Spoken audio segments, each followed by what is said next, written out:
Hey guys, Deathslinger Magic here. Yeah, I know, I'm like 100 years late for these spoilers. Whatever, I'm knocking them all out today. So let's start with Lava Belly Sliver. Oh good, Slivers are in this set. Well, kind of. This is an MH1 card, but, I mean, it'll be an MH2. That's what they're doing for some reason. But, this is the, old style vintage frame, or whatever they're calling it. So, Sliver creatures you control have when this creature enters the battlefield, it deals 1 damage to target player or planeswalker, and you gain 1 life. Fun. Yeah, if you're going to be a Slivers player, you might as well also annoy your opponents with barely readable white text on a white background. Next up, another reprint here. Changeling Outcast is a 1-cost 1/1 Changeling, and it can't block and can't be blocked, which, I mean, giving kind of every tribal in the game an unblockable creature is kind of dangerous, but this does cost black, so, I mean, it's not every tribal. Thankfully, some of the worst ones are in other colors. Next up, another reprint here, Magmatic Sinkhole. It's a 6-cost instant with Delve, which means, ditch cards out of your graveyard to help pay for this, so it's kind of like Dredge, but fair. So it deals 5 damage to target creature or planeswalker. So if you ditch 5 cards, you can make this cost 1. I mean, that's pretty damn good. Next up, Goblin Anarchomancer. It's a 2-cost 2/2. Each spell you cast that's red or green costs 1 less to cast. So I was about to say, well, it's kind of like a mana dork, except, and then I actually couldn't think of a difference mathematically. Nothing significant, at least. So yeah, I mean, I guess you don't have to tap it for mana? Yeah, otherwise this is what, like Zerta Druid, or like, I don't know, like Elvish Mystic, kind of. Next up, Force of Vigor, another reprint here. A lot of those showing up, obviously. We got a 4-cost instant, double green. If it's not your turn, you may exile a green card from your hand rather than pay the this spell's mana cost, and then destroy up to 2 target artifacts and/or enchantments. I don't really get the incentive to cast at an instant speed. That already is the ideal time to do it, so giving somebody a bonus for that just seems odd. In fact, this is the exact opposite of that other new mechanic where it's like you have to cast it during your own main phase and then you get a bonus. Kind of strange. Next up, Captured by Legax. It's a 3-cost enchantment aura, and enchanted creature can't attack or block. Nice. And when it enters battlefield, support 2. Put a 1/1 counter on each of up to 2 target creatures. So a pin down that actually does something to help you win the game. Like, other than just get rid of their biggest creature, kind of. So, that's decent. This is a good card. Next up, we've got Regalo Pachydermico. So the card is Generous Gift, but that says, elephant gift, basically. Well, pachyderm gift, but I think that's like the family that elephants are in, whatever. It's like marsupial versus, what, koala or kangaroo, or what, I don't remember what those are. I could have sworn regalo isn't gift, it's law, but okay. So this was a meme card from the last one. Obviously, everybody remembers this. It was quite silly, still is. 3-cost white instant, destroy target permanent. Its controller gets a 3/3 green elephant creature token. Yeah, there are better removals in the game, but it's kind of funny. I mean, you can remove a land. I mean, it's anything, any permanent. So next up, Tavern Scoundrel. It's a 2-cost 1/3 human rogue, and whenever you win a coin flip, create 2 treasure tokens. Oh, that's ridiculous in certain decks. And then if you pay 1 and tap it and sack another permanent, flip a coin. For absolutely no reason. Doesn't do anything, except if you win, you get the trigger. Next up, Plague Engineer. It's a 3-cost 2/2 Phyrexian Carrier. I think this is another reprint here.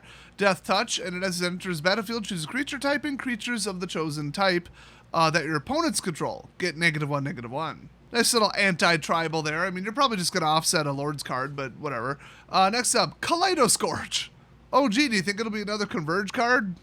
Converge. It deals X damage to any target, where X is the number of colors of mana spent to cast a spell. And it only costs 2. It does have Flashback 5, but then that's just not very good. So in general, this card just is bad. Next up, Ejemplar de Nykthos. Apparently that's Nykthos Paragon, which, Ejemplar, wouldn't that mean example giver? Like, am I just completely massacring this? Like, isn't Ejemplo, example? So an Ejemplar would be an example giver? Anyway, on the next episode of Destiny's Learn Spanish Better, this is a 6-cost human soldier enchantment creature. Whenever you gain life, you may put that many 1/1 counters on each creature you control. Do this only once each turn. Okay, that's just Mass Sunbond, which is insane. Next up, very interesting card here, Break the Ice. It's a double black, 2-cost sorcery. Destroy target land that is snow. So in other words, a snow land. I would have used the phrase snowland because that phrasing just sounds completely idiotic. But, or if it could produce 1 colorless mana. Now that's the way they wrote it. What they probably meant to say was colorless mana at all, but they used the symbol for 1 colorless. So Who knows? And then we've got Overload, where if you pay 6, you can just blow up each land that is a snow land. An asynchronous Armageddon in black for 6 mana. But only if they're running the new hyped up, super pushed Kaldheim central mechanic.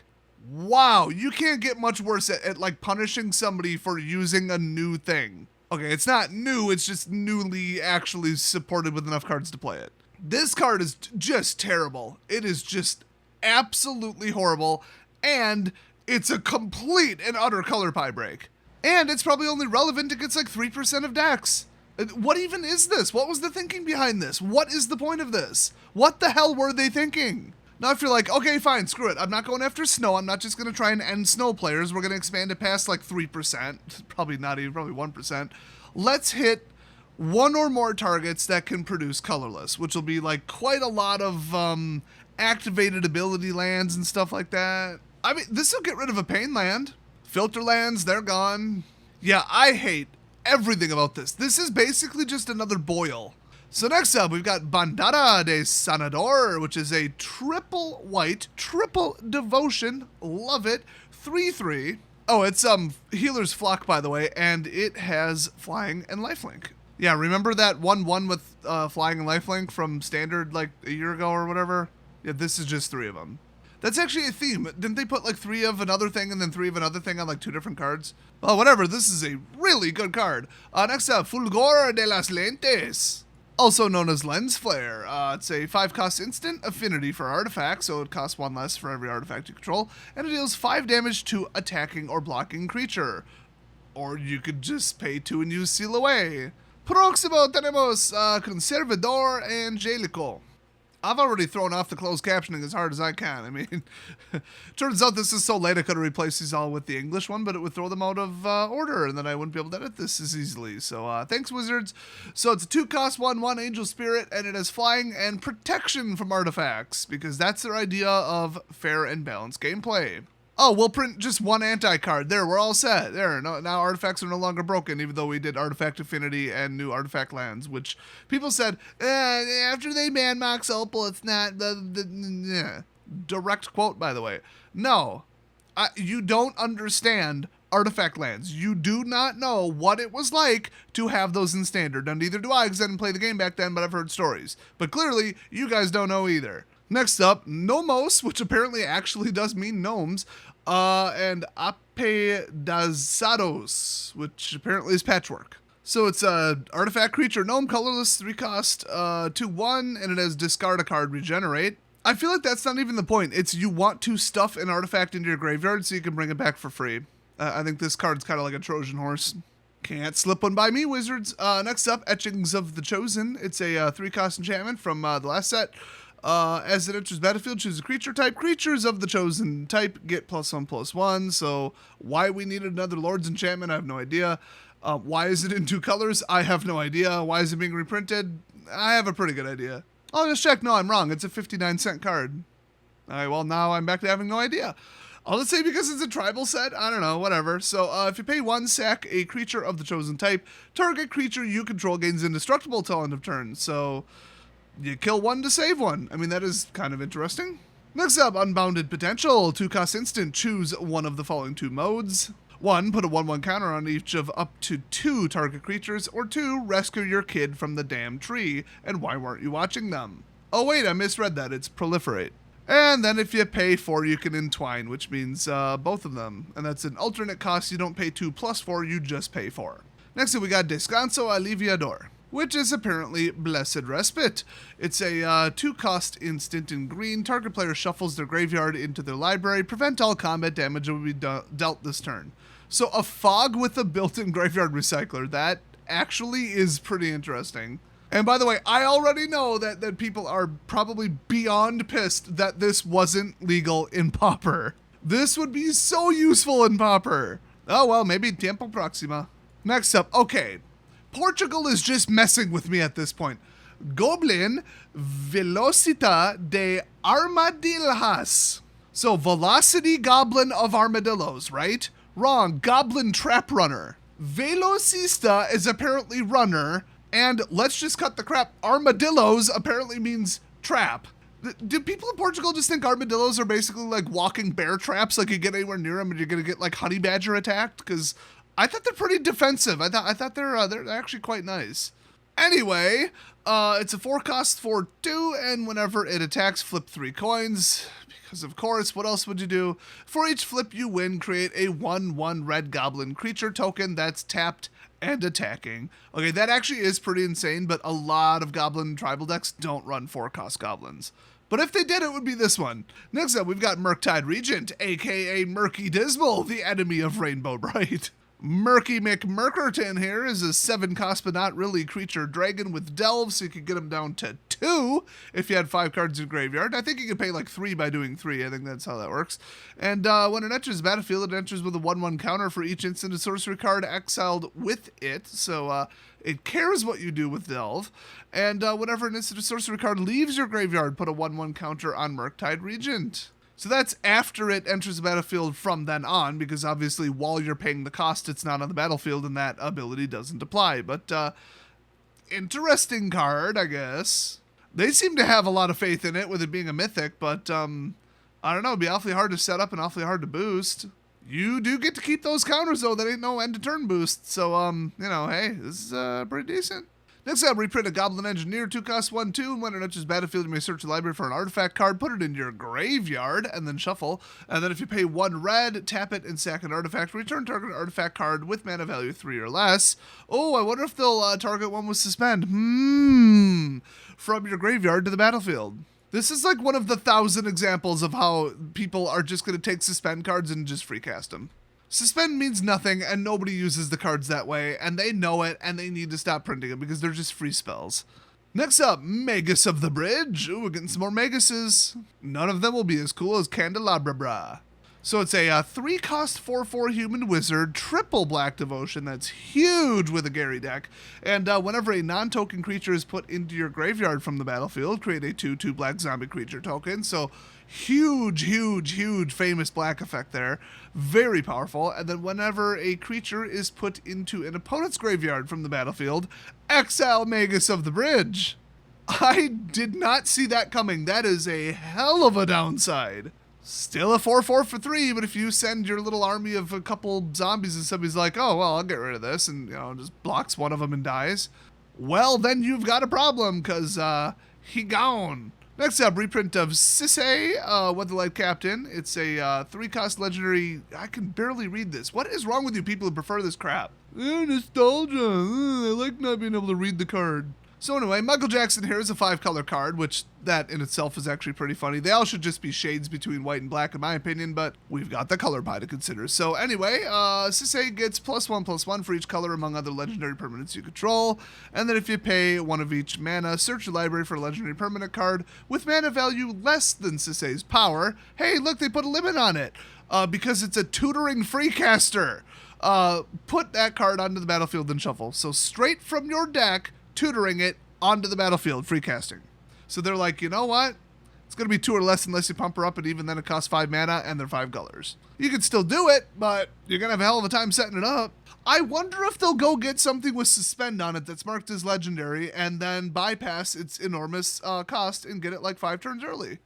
I wonder if anybody will do that. It's almost like people already do that, and I warned people like 100 times that that's not a good idea, and I'm still getting people in the comment section saying, no, suspend cards are for suspending. Just 1% of the community is just too stupid to even talk to about Magic. Next up, Blacksmith Skill. It's a 1-cost white instant. Target permanent gains hexproof and indestructible till end of turn. If it's an artifact card, or a creature, pardon me, it gets +2/+2 until end of turn. I thought we had something virtually identical to this in Kaladesh. Huh.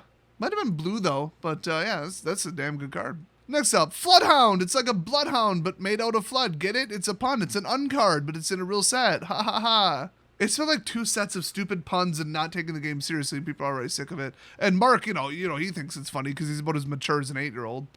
Funny play on words. Mark think funny. Clap, clap. Go be a seal in a circus, Mark. You suck at magic. So anyway, Floodhound the Bloodhound here is a creature elemental dog, because what the hell else would it be? It's a 1/2, nice, and if you pay 3 and tap it, you can investigate. Get it? Because that's what Bloodhounds do, they investigate. Do you get it, guys? Do you understand? Do you get the humor?